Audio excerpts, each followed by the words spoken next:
I kill you, I am bound for hell. It is a price I shall gladly pay.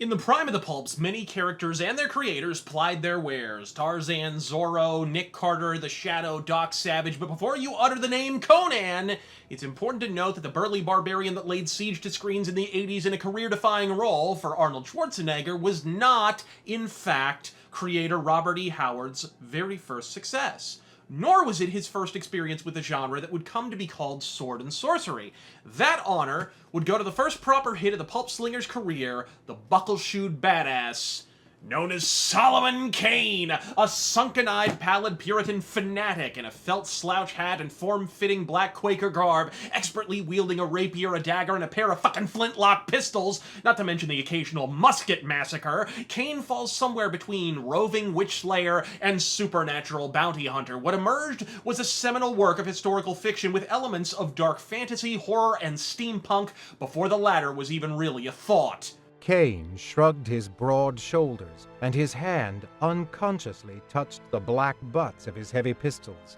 the hilt of his long rapier, and the dirk in his belt. Kane felt no fear as an ordinary man would feel, confronted with the unknown and nameless. Years of wandering in strange lands and warring with strange creatures had melted away from his brain, soul, and body all that was not steel and whalebone. He was tall and spare, almost gaunt, built with the savage economy of the wolf, broad-shouldered, long-armed, with nerves of ice and thews of spring steel. He was no less the natural killer than the born swordsman.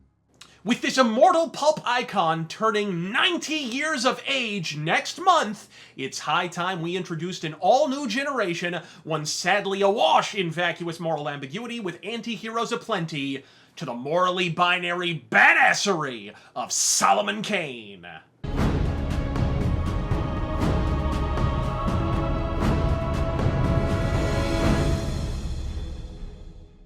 For every character, an introduction, and while 1928's Red Shadows is far from the first Solomon Kane story ever written, that distinction goes to the darksome Death's Black Riders, a story fragment that was later completed in comic book form for a 4-issue miniseries back in 2010, I believe. It was the perfectly encapsulatory Red Shadows that provided the best initial summary of the dour swordsman Solomon Kane. Now, while later stories would dwell extensively on atmospherics and the unknown, Red Shadows introduces readers to Solomon Kane, the swashbuckler, discovering a woman savage, murdered, and molested on the road by Franco-Belgian fuckbags. He swears vengeance, but why? Is it pathos? Was she his girlfriend? Is he striking a blow at the fucking patriarchy? Fuck no! He's Solomon Kane, bitches. He's sworn to vanquish evil in all its forms, and goddammit, it's the right thing to fucking do. Suddenly, the slim form went limp. The man eased her to the earth and touched her brow lightly. "Dead," he muttered. Slowly he rose, mechanically wiping his hand upon his cloak. A dark scowl had settled on his somber brow, yet he made no wild, reckless vow, swore no oath by saints or devils. "Men shall die for this," he said coldly.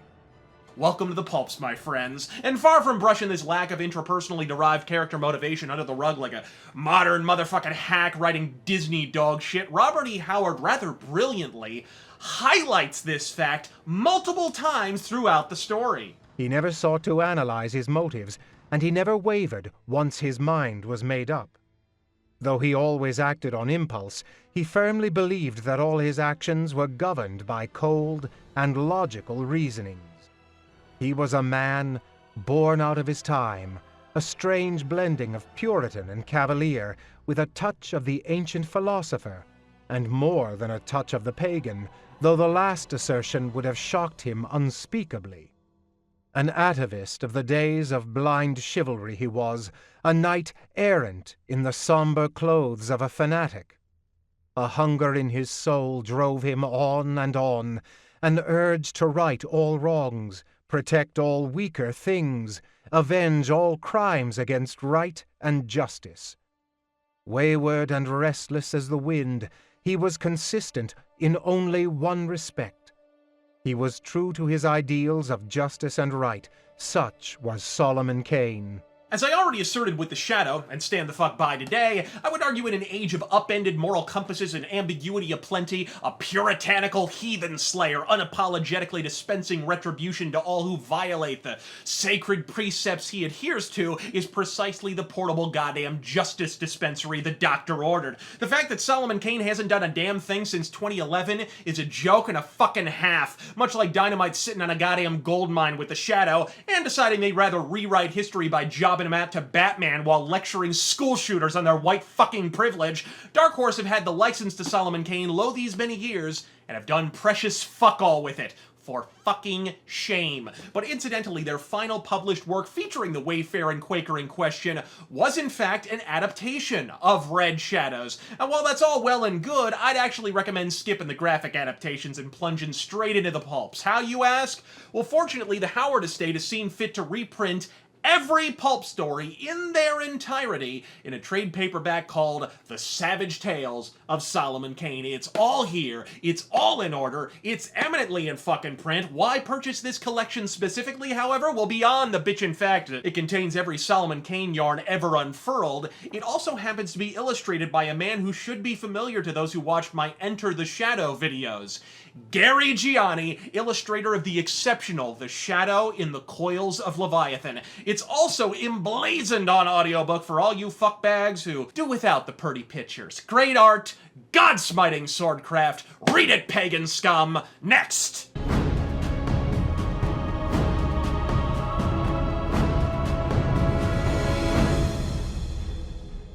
Solomon Kane, much like a certain machismo-laden loincloth model, was not merely the subject of prose, but also of a fair few fucking poems, emphatically proving my point that whereas Cull provided the physical and even plot framework for fucking Conan, it was on Solomon Kane that Howard hammered out the story structure. And one of the more visible of such poems goes by the name of Solomon Kane's Homecoming, a kind of summary of his past adventures with the only real subtle hints to the man behind the slouch-hatted hunter of the supernatural we ever really received in print, with a cursory mention of a deceased former love named Bess, long taken to mean Queen Elizabeth I. Sadly, given that Queen Elizabeth was an avowed opponent of Puritanism in the 17th century England environment that he inhabits, turns out Bess is just some buried-ass bitch he used to nail. But it's these rare glimmers of humanity that stoke the eternal flame of interest Solomon Kane has ignited in the intervening decades, and the fact that a debate still rages on the subject to this day is proof the Puritan in question ain't going nowhere in the near future. And while the poem is great,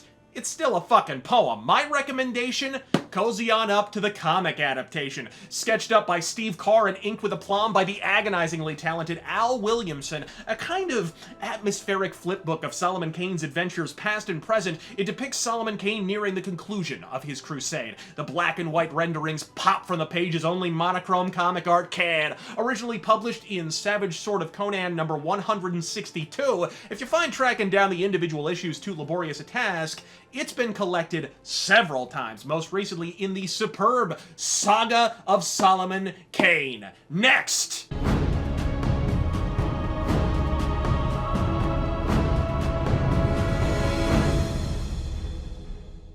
Now, while Solomon Kane today is far the fuck overshadowed by the enduring popularity of Conan, don't mistake that for an indictment of the quality of Kane. In fact, you may be interested to know that when Conan was first introduced, he was done so as a happy byline to the runaway success Robert E. Howard was already enjoying with the witch-burning badass in question, a fact borne out by the introduction to the very first Conan story in Weird Tales.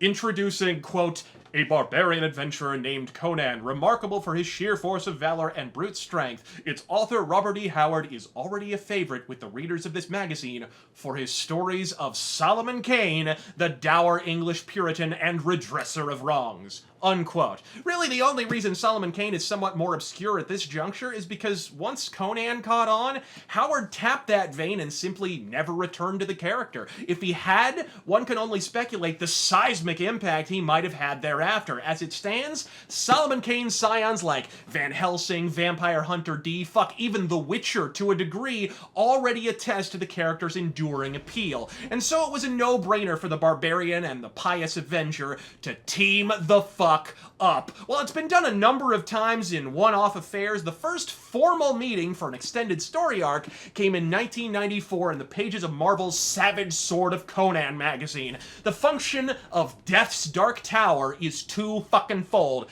being both a crossover between Howard's two most popular pulp creations and a loose adaptation and or sequel to possibly my favorite Solomon Kane pulp, The Moon of Skulls, wherein a jungle death cult arrays around the vampire queen of Nagari, with character names switched around, not to mention a loincloth-bedecked barbarian thrown the fuck in. It bears only a tertiary familiarity to the original story, but the skeleton of the story is still there, rendered in jaw-dropping black and white by the eternally underrated Cullen McNeil, and spanning two superb fucking issues. The crossover, along with the previous recommendation, The Homecoming of Solomon Kane, is again collected in totality in this modeled tome entitled The Saga of Solomon Kane. Buy it, bitches! Next!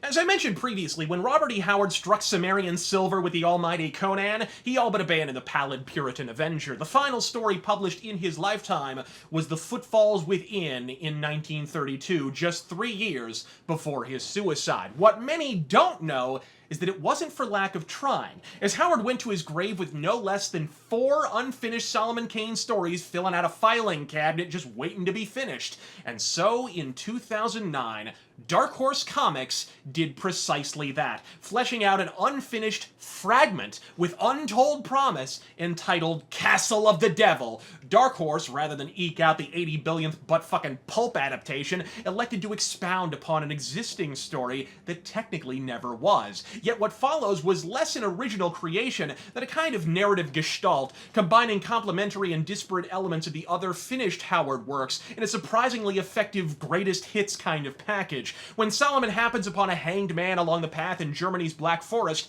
he recognizes it instantly for the ill omen it is. Upon encountering the affable Englishman John Silent, he moves to investigate the so-called Castle of the Devil, where dwells the Baron who evidently ordered the horrific hanging. I'll not spoil the milk for you, motherfuckers, but the yarn takes many a winding turn, opening up with mere gothic historical fiction before unfolding in a full-blown demon slang. It's a case study in the contrasts inherent to the character, and works within that context, but it also falls into a sadly familiar proclivity of so many modern interpretations and reinterpretations of the pulp icon in question. Look, I'm not, if you'll forgive the pun here, a Puritan about these things, but of all the ageless aspects of Howard's stoic swashbuckler, the one you are outright required to realize is the delicate, inimitable balance betwixt historical swordplay and the supernatural. A percentage the pulps place at a roughly 60-40 fucking split. Does he drop some demon spawn? Fucking sure, but there was more often than not a somewhat fumbling attempt at a rational explanation.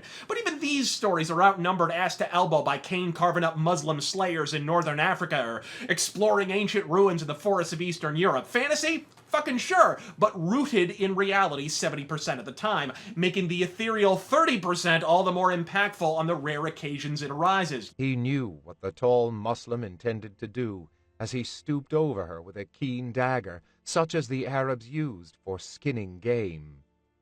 Madness overcame the Englishman. He valued his own life little. He had risked it without thought for the sake of a Negro baby or a small animal. Yet he would not have premeditatedly thrown away his own hope of succoring the wretches in the train. But he acted without conscious thought. A pistol was smoking in his hand, and the tall butcher was down in the dust of the trail with his brains oozing out, before Kane realized what he had done. He was almost as astonished as the Arabs, who stood frozen for a moment, and then burst into a medley of yells. Yet, as of Dark Horse's assumption of the series, it seems every time you whirl the fuck about, there's a fresh, facile, new post-2000 adaptation turning an unapologetic, God-fearing fucking heathen slayer into vampire hunter goddamn D. And this comic, excellent though it is perhaps the most egregious example of this on record. There's flat zero indication in the actual existing fragment this is fucking adapted from that this would be anything other than a gothic historical lark where Kane takes the cutlass to some non-Christian cunts, and then Dark Horse drops werewolves, statues possessed by Lucifer, and winged goddamn demons into the fray. Solomon Kane inspired The Witcher and Van Helsing. Maybe don't profane his fucking memory by reducing Robert E. Howard's character to a hollow superfluity in his own fucking genre, dig? Imperfect, yet thanks to a consistent voice and some fine fucking art from Mario Guevara, I believe, still far and away the finest modern Kane comic. Next!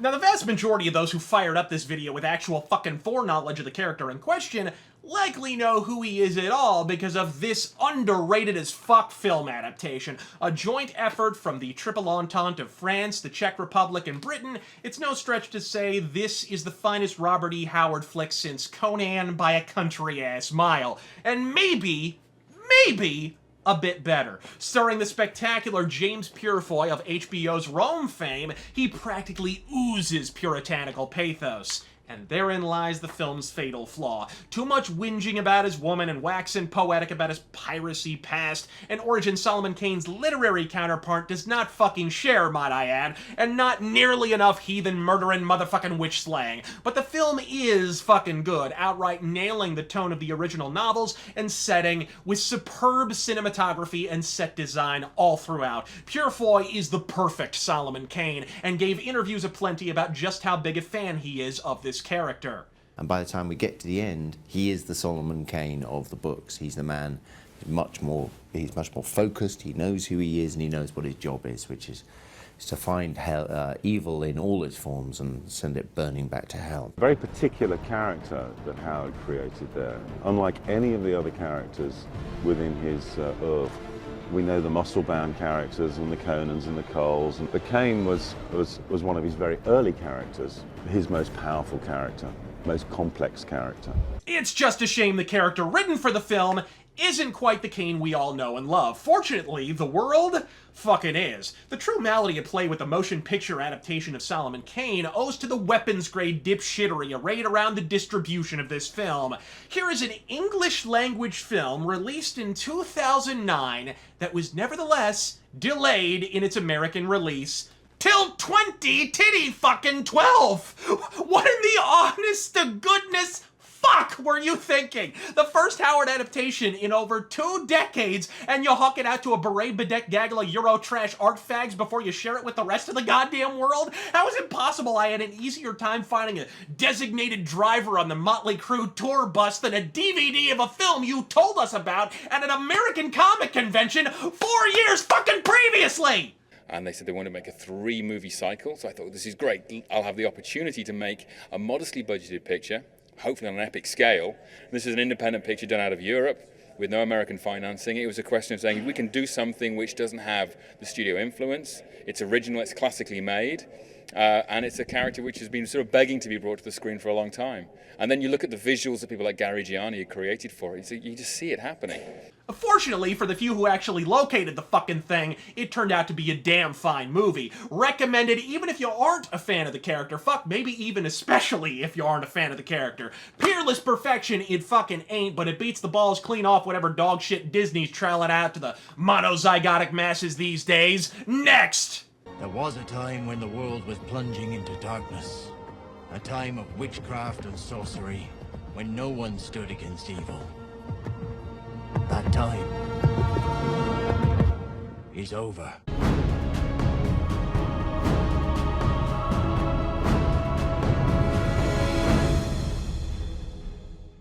While Conan the Barbarian was largely high adventure with a dark fantasy flourish, Solomon Kane was historical swashbuckling with a heap and helping a horror, and no Solomon Kane story steers harder into those proclivities than the harrowing Wings in the Night. In further contrast, if Conan has one consistent narrative conceit throughout all the pulp fantasy he's featured in, it's that of living life unfettered, of freedom, of liberation. Solomon Kane, however, is about one thing, and one thing alone: vengeance. Arriving once again in Africa, in a faraway village of unknown origin, Kane finds a tribe beset by an unnamed winged menace to whom they must periodically sacrifice their inhabitants in transparent placation of the demonic menace. At first skeptical, within moments of his first encounter with one, he's locked in a deadly mid-air struggle with the mysterious clawed and winged assailant and left within mere inches of death. It's then that the stoic facade of the iron-beaked wayfarer in question begins to crumble.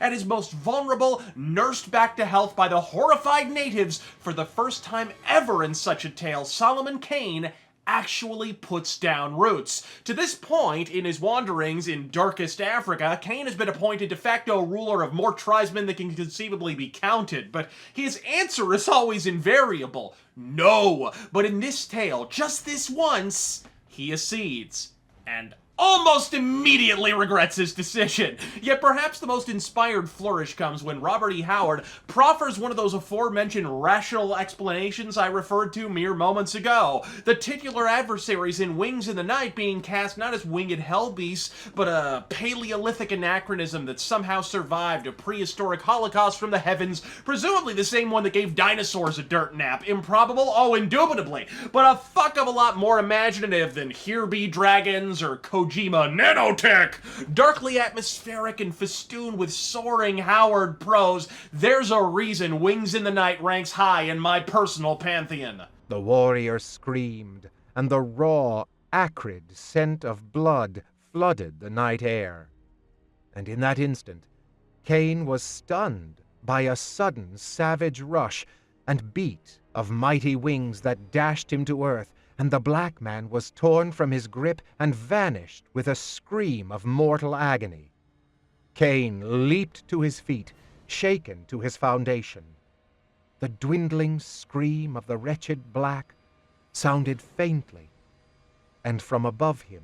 Best of all, like most Solomon Kane short stories, it's been adapted to myriad media. Adapted for a color comic by Ralph Macchio, and you guessed it, Al Williamson, for the superb Sword of Solomon Kane series in the 1980s, which has since been collected as the Chronicles of Solomon Kane. Point being, it positively pounds with pulp machismo, much like the character created for it. When Kane wanders once more into the waving grasslands and into untold legend at the end of this story, he knows precisely why he must do so in solitude for all his days. Less a man than a solitary, inviolable force of merciless justice. The hammer of God made flesh. Solomon fucking Kane. Fellow pilgrims, that closes the mottled leather-bound tome of the dour avenger of evil out in spades. Conan's lesser sibling? Fuck the hell nah! This is a vibrant creation brimming with the brilliance of vintage Howard, and while it built to the badassery of the barbarian in question, in many other ways, Howard never truly surpassed it. Here is Howard's darkest, most nuanced creation, yet simultaneously his most binary and unbending, a testament to just how early the genius of Howard was made manifest for all eternity. Razor Fist English, God fucking speedeth.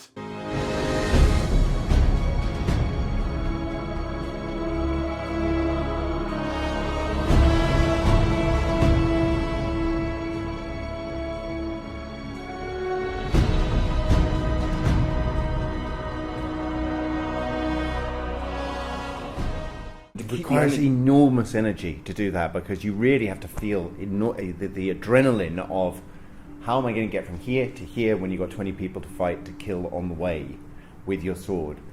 So I suggested to Mike that let's get the PA system out. Let's get the PA system out. Let's get Motorhead, Ace of Spades, and really crank it up. And that's what we did. Yeah.